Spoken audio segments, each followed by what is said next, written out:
And getting in once again this video from Energodar, where Ukrainian civilians can be seen stopping Russian troops. Well, we've picked up several such visuals from across Ukraine. While the war is waging on, more stories of Ukrainian civilians standing up to the Russian forces are emerging. One such example, if we go by these visuals plainly, unarmed Ukrainian civilians can be seen on your television screens once again trying to stop the Russian troops from entering their city. Now, we've seen several such visuals. We also put out similar visuals from Melitopol also, wherein you could see how civilians were trying to stop Russian vehicles and tanks from moving towards Kyiv.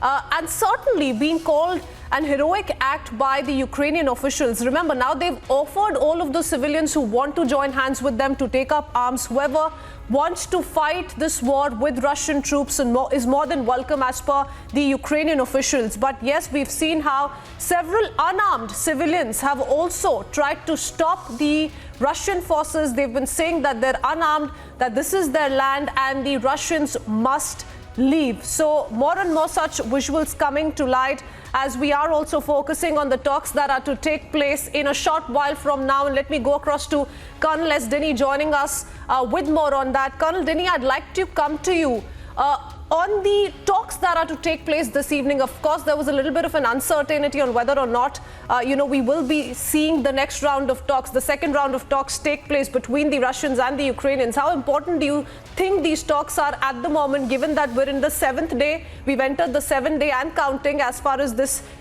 invasion is concerned. It's only escalating by the day, and civilians, really bearing the brunt of this war. First of all, any talk at any point of time is a welcome sign, and diplomatic solutions to such conflict is always the best. As we see that war is not a solution, and war can only bring harm, destruction, and the total annihilation of like what we're seeing this country which is undergoing this pain. So definitely, in that sense, talks is good. But only question is how fruitful the talks would be. What is the purpose of the talk from both sides? Those things we have to analyze.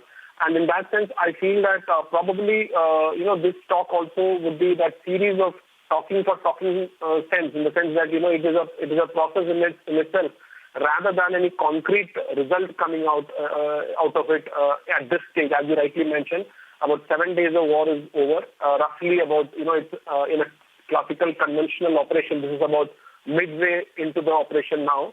So, therefore, I think Russia, as we see till now, have not been able to achieve whatever political or military objectives they would have set for themselves.